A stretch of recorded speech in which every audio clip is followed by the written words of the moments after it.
Hello, আশা করি সবাই খুব ভালো আছেন এবং আপনাদের সবারই পুজো খুবই ভালো কাটছে। আজকে আমি আপনাদের সঙ্গে ইলিশ মাছের একটা খুব simple but delicious recipe share করব, যেটা নাম হচ্ছে সাউথ ইন্ডিয়ান স্টাইল হিলসা কারি। তো এটা মোটামুটি যে ইলিশ মাছটা সেটা হোয়াইট গ্রেভিতে রান্না করা হবে উইথ কারি পাতা। তো এর জন্য আমি মোটামুটি নিয়েছি এখানে 25 গ্রাম মতো কাজু বাদাম, আর 20 থেকে 25 গ্রাম মতো পোস্ত, আর 25 গ্রাম মতো কিশমিশ। সেটাকে জলে ভিজিয়ে রেখেছিলাম। জলটাকে ঢেলে দিয়ে এর মধ্যে আমি কিছুটা জল মিশিয়ে মিক্সার গ্রাইন্ডারে একটা পেস্ট তৈরি করে নিচ্ছি। পেস্টটা মোটামুটি ভালোই স্মুথ হবে, ঠিক আছে? এখানে খুব একটা বেশি দানা থাকবে না। এর মধ্যে এবার আমি মিশিয়ে দিচ্ছি 50 গ্রাম মতো টক দই। এই টক দইটা দিলে এই রেসিপিটার ফ্লেভার খুব সুন্দরভাবে আসবে, এবং অবভিয়াসলি টক দইটা দিলে যে রেসিপির যে গ্রেভিটা সেটাও খুব স্মুথ হবে। এটাকে ওই আগে তৈরি করে রাখা মশলার সঙ্গে আবার ভালো করে আমি মিক্সার গ্রাইন্ডারে মিক্স করে নিলাম। এরপরে কড়াইতে মোটামুটি আমি 4 থেকে 5 টেবিল স্পুন মতো তেল দিয়ে মাছগুলোকে আমি এখানে নুন মাখিয়ে রাখছি, খালি হলুদ দেবো না, যেহেতু গ্রেভিটা সাদা হবে। এরপরে মাছগুলোকে আমি সর্ষের তেলের মধ্যে এখানে ভেজে নিলাম। মোটামুটি লাল করে ভেজে নিতে হবে, যেমন করে আমি এখানে ভাজছি।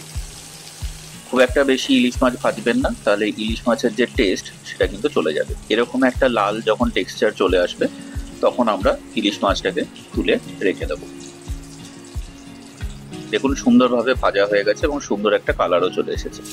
এরপরে ওই সেম তেলের মধ্যে 1 টিস্পুন কালো সর্ষে এবং 2টো শুকনো লঙ্কা, লাল শুকনো লঙ্কা আমরা দিয়ে দিলাম। কিছুক্ষণ নাড়াচাড়া করে এর মধ্যে ওই তৈরি করে রাখা যে পেস্টটা, যেটার মধ্যে কাজু বাদাম, কিশমিশ, পোস্ত এবং দই আছে, সেইটাকে দিয়ে এরকম হালকা আছে, যেহেতু দই আমি দিচ্ছি এখানে কিন্তু ফ্লেমটা খুবই লো হবে, নইলে দই ফেটে যাওয়ার চান্স আছে।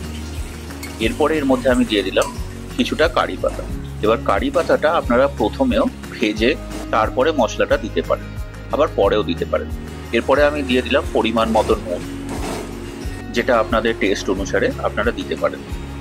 এরপরে আমরা ভেজে রাখা মাছটাকে ওই গ্রেভির মধ্যে দিয়ে দেবো এবং গ্রেভির সঙ্গে একটু ভালো করে মিশিয়ে দেবো, যাতে গ্রেভির যে ফ্লেভারটা সেটা মাছের মধ্যে খুব ভালো মতো করে চলে আসে। এই রেসিপিতে মেইন যে ফ্লেভার আমরা ইলিশ মাছের মধ্যে পাবো অ্যালং উইথ ইলিশ মাছের ওন ফ্লেভার, সেটা হচ্ছে কারি পাতার ফ্লেভার, শুকনো লঙ্কার ফ্লেভার এবং কালো সর্ষে। এর সঙ্গে আমি দিয়ে দিলাম গন্ধরাজ লেবুর 2টো স্লাইস। এটা দিলে খুবই সুন্দর একটা ফ্লেভার আসবে, কিন্তু যেহেতু লেবু অনেকক্ষণ ধরে ফোটালে তেতো হয়ে যেতে পারে, তাই জন্য আমরা জাস্ট লেবুটা দিয়ে উইদিন 30 to 40 সেকেন্ডসের মধ্যেই তুলে নেব। তো দেখুন আমাদের সাউথ ইন্ডিয়ান স্টাইল হিলসা কারি একদম রেডি টু সার্ভ। এরপরে আমরা গরম গরম এটাকে সার্ভ করে দেবো। দেখতে অত্যন্ত লোভনীয় হয়েছে, স্মেল খুবই সুন্দর বেরোচ্ছে। আপনারা অবশ্যই একবার বাড়িতে ট্রাই করে দেখুন সাউথ ইন্ডিয়ান স্টাইল হিলসা কারি, এবং আমাকে অবশ্যই কমেন্ট করে জানাবেন কেমন লাগলো। চ্যানেলের ভিডিওগুলো ভালো লেগে থাকলে আপনাদের কাছে অনুরোধ রইল চ্যানেলটা সাবস্ক্রাইব করার জন্য। নমস্কার, ভালো থাকবেন।